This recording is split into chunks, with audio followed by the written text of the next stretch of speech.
Christmas adventure. I remember my first Christmas adventure with Grandma. I was just a kid. I remember tearing across town on my bike to visit her on the day my big sister dropped the bomb.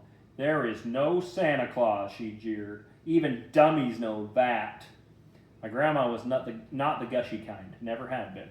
I fled to her that day because I knew she would be straight with me. I knew Grandma always told the truth, and I knew that the truth always went down a whole lot easier when swallowed with one of her world-famous cinnamon buns. I knew they were world-famous because Grandma said so. It had to be true. Grandma was home and the buns were still warm. Between bites, I told her everything. She was ready for me. "No Santa Claus?" she snorted. "Ridiculous. Don't believe it. That rumor has been going around for years, and it makes me mad. Plain mad. Now put on your coat and let's go." "Go? Go where, Grandma?" I asked. I hadn't even finished my second world-famous cinnamon bun. Where turned out to be Kirby's General Store, the one store in town that had a little bit of just about everything. As we walked through its doors, Grandma handed me $10. That was a bundle in those days. "Take this money," she said, "and buy something for someone who needs it. I'll wait for you in the car." Then she turned and walked out of Kirby's. I was only 8 years old. I'd often gone shopping with my mother, but never had I shopped for anything all by myself.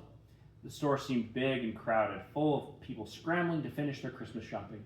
For a few moments, I just stood there confused, clutching that $10 bill, wondering what to buy and who on earth to buy it for.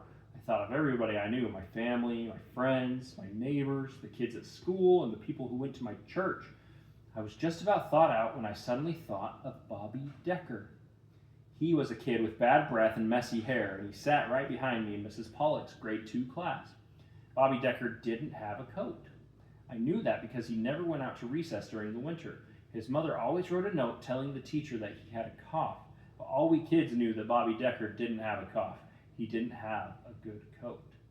I fingered the $10 bill with growing excitement. I would buy Bobby Decker a coat. I settled on a red corduroy one that had a hood to it. It looked real warm, and he would like that. "Is this a Christmas present for someone?" the lady behind the counter asked kindly as I laid my $10 down. "Yes, ma'am," I replied shyly. "It's for Bobby." The nice lady smiled at me as I told her about how Bobby really needed a good winter coat. I didn't get any change, but she put the coat in a bag, smiled again, and wished me a Merry Christmas. That evening, Grandma helped me wrap the coat. A little tag fell out of the coat, and Grandma tucked it in her Bible in Christmas paper and ribbons, and wrote, "To Bobby from Santa Claus" on it. Grandma said that Santa always insisted on secrecy. Then she drove me over to Bobby Decker's house, explaining as we went that I was now and forever officially one of Santa's helpers. Grandma parked down the street from Bobby's house, and she and I crept noiselessly and hid in the bushes by his front walk. Then Grandma gave me a nudge. "All right, Santa Claus," she whispered. "Keep going." I took a deep breath, dashed for his front door, threw the present down on his step, pounded the door, and flew back to the safety of the bushes and Grandma. Together we waited breathlessly in the darkness for the front door to open. Finally it did, and there stood Bobby. 50 years haven't dimmed the thrill of those moments spent shivering beside my grandma, in Bobby Decker's bushes.